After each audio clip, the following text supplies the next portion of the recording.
नमस्कार साथियों।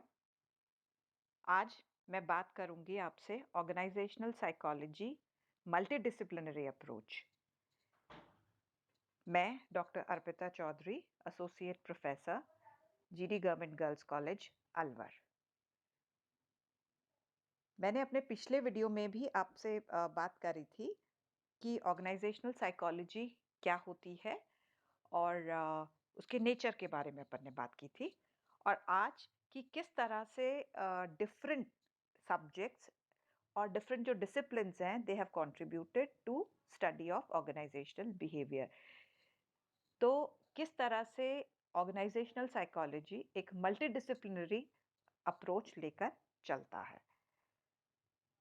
हम बात करेंगे कि किस तरह डिफरेंट डिफरेंट जो सब्जेक्ट्स हैं, there is a tabular presentation of different subjects जिन्होंने कंट्रीब्यूट किया है ऑर्गेनाइजेशनल साइकोलॉजी में। साइकोलॉजी तो है ही है और साइकोलॉजी में आप देखेंगे किस तरह से जो साइकोलॉजी का कंट्रीब्यूशन है काफ़ी ज़्यादा है।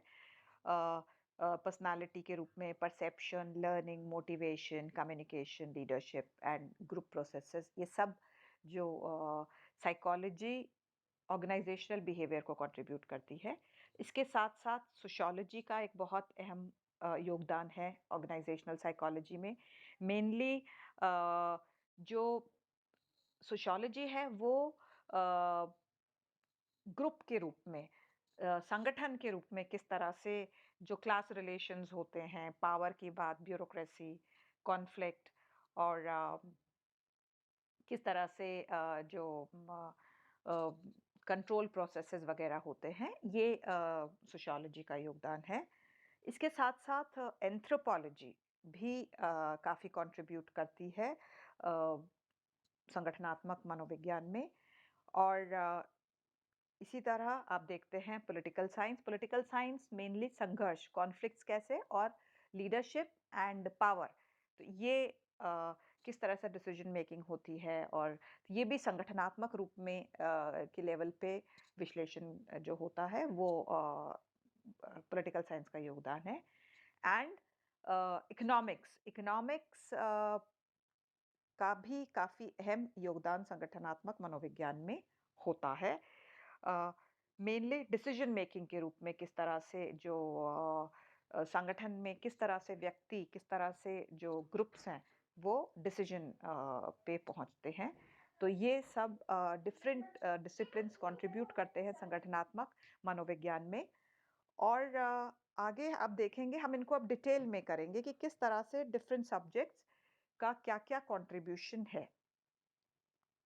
देखिए, सबसे पहले तो क्योंकि हम ऑर्गेनाइजेशनल साइकोलॉजी की बात कर रहे हैं, तो सबसे अहम योगदान साइकोलॉजी का है। और psychology, because the unit of psychology is individual, तो एनालिसिस जो विश्लेषण होता है, वो व्यक्ति के रूप में जो होता है, वो साइकोलॉजी का योगदान है। तो इसलिए माइक्रो लेवल पर जो बिल्कुल सूक्ष्म जो सबसे आप उस पे कह सकते हैं, वो साइकोलॉजी का योगदान संगठनात्मक व्यवहार में होता है। और mainly it helps in better comprehension of individual behaviour, व्यक्ति के व्यवहार को समझने में। क्योंकि देखिए, मैंने पहले भी बताया था कि संगठनात्मक मनोविज्ञान क्या है, कि किस तरह से व्यक्ति एक व्यक्ति के रूप में और समूह के रूप में संगठन में व्यवहार करता है, उसका अध्ययन ही संगठनात्मक मनोविज्ञान है। तो वो जो इंडिविजुअल बिहेवियर की जो बात है, चाहे वो मोटिवेशन की बात हो, परसेप्शन की हो, लर्निंग की हो, ट्रेनिंग की हो, ये सब साइकोलॉजी का योगदान है। जो दूसरे डिसिप्लिन्स हैं जिनकी हमने बात करी, they contribute at a macro level, क्योंकि ये सब समूह के स्तर पर विश्लेषण करते हैं। साइकोलॉजी इंडिविजुअल के स्तर पर करती है और बाकी जो डिसिप्लिन्स हैं वो समूह के स्तर पर, बिकॉज़ इनका जो यूनिट ऑफ स्टडी है, यूनिट ऑफ एनालिसिस है, वो ग्रुप है, संगठन है। तो बाकी disciplines group processes, organisational development में कंट्रीब्यूट करते हैं। तो अब हम बात करेंगे जो डिफरेंट डिसिप्लिन्स के बारे में। तो सोशल साइकोलॉजी भी साइकोलॉजी का एक हिस्सा है, जो कि काफ़ी कंट्रीब्यूट करता है ऑर्गेनाइजेशनल बिहेवियर में। Mainly it contributes in the form of attitude change, कि किस तरह से जो ग्रुप होता है उसका एटीट्यूड किस तरह चेंज होता है, क्या कारण होते हैं, और उसके बारे में, एंड इसके साथ-साथ ग्रुप के कम्युनिकेशन पैटर्न्स के बारे में सोशल साइकोलॉजी का कंट्रीब्यूशन है, ग्रुप डिसीजन मेकिंग।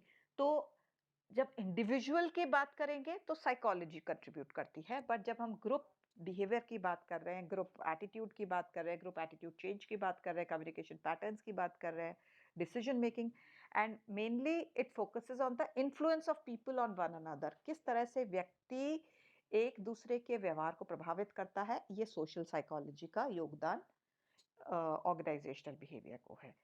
इसके साथ-साथ साइकोलॉजी का एक और जो ब्रांच है, industrial psychology, that also contributes very closely to organisational behaviour. और इंडस्ट्रियल साइकोलॉजी और ऑर्गेनाइजेशनल साइकोलॉजी ऑलमोस्ट समानांतर रूप से डेवलप हुए थे।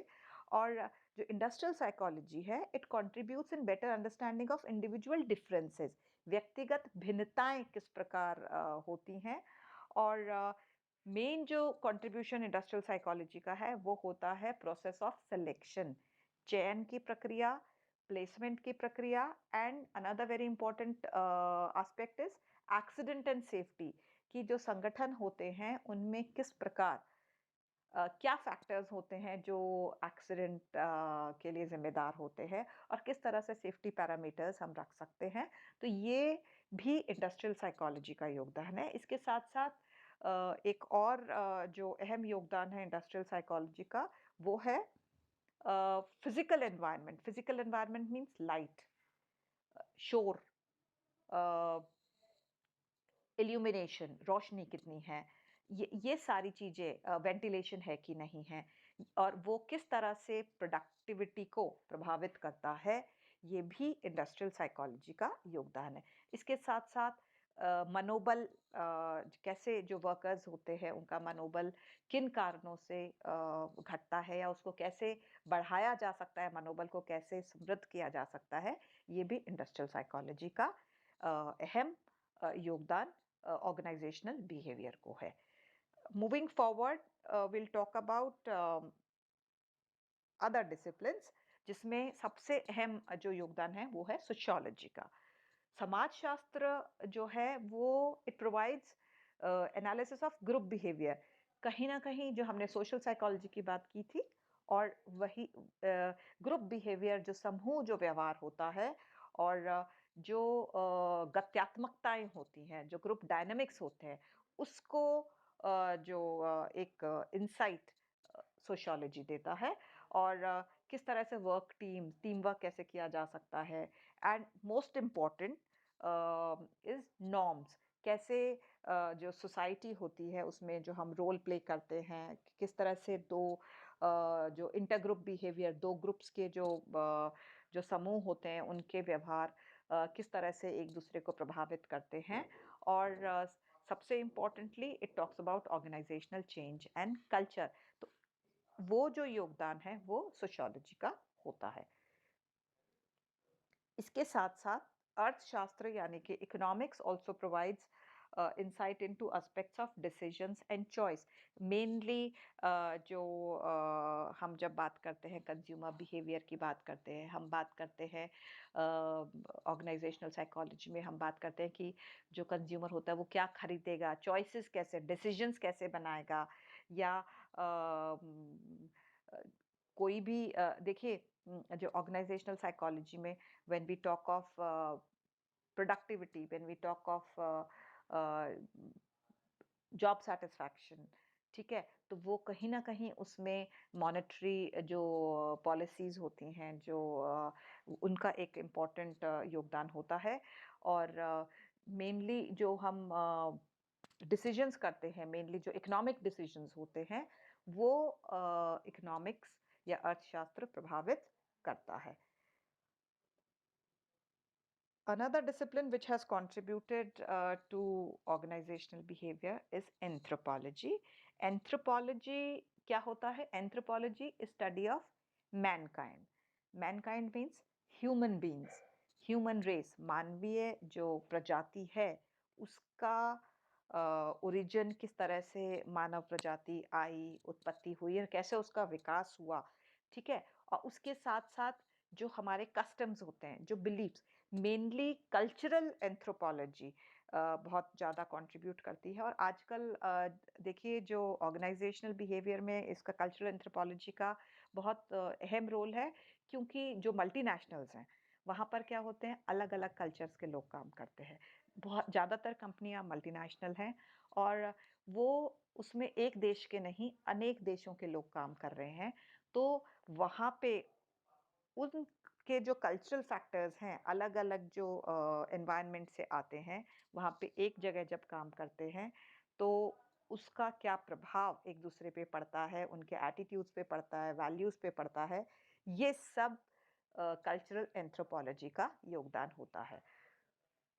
And this is also a very challenging task for organizations कि जो multilingual, multiracial और multinational जो लोगों को accommodate करना और उनके हिसाब से अपनी जो डेवलप करना संगठन को, तो ये अपने आप में एक बहुत चुनौतीपूर्ण कार्य होता है और इसीलिए मैंने बोला कि जो एंथ्रोपोलॉजी, पर्टिकुलरली कल्चरल एंथ्रोपोलॉजी का एक बहुत अहम योगदान ऑर्गेनाइजेशनल बिहेवियर में होता है।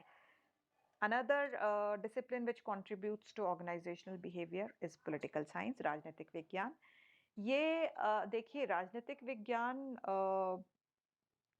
मेनली टॉक्स अबाउट कॉन्फ्लिक्ट, जो संघर्ष होते हैं समूह में किस प्रकार संघर्ष होता है, किस प्रकार सत्ता सत्ता की जो allocation of power and politics within the organisation, ये सब जो अहम जो योगदान होता है वो पॉलिटिकल साइंस का होता है। पर्टिकुलरली किस तरह से नेतृत्व की चेंज होता है, किस प्रकार सत्ता संगठन में सत्ता कई बार पर्टिकुलरली अगर डेमोक्रेटिक ऑर्गेनाइजेशंस हैं तो उसमें किस तरह से लीडरशिप चेंज होती है और किस तरह से पावर का हस्तांतरण होता है, ये सारा जो है particularly power and conflict and leadership, ये कहीं ना कहीं पॉलिटिकल साइंस से प्रभावित या उसका अहम योगदान इसमें है।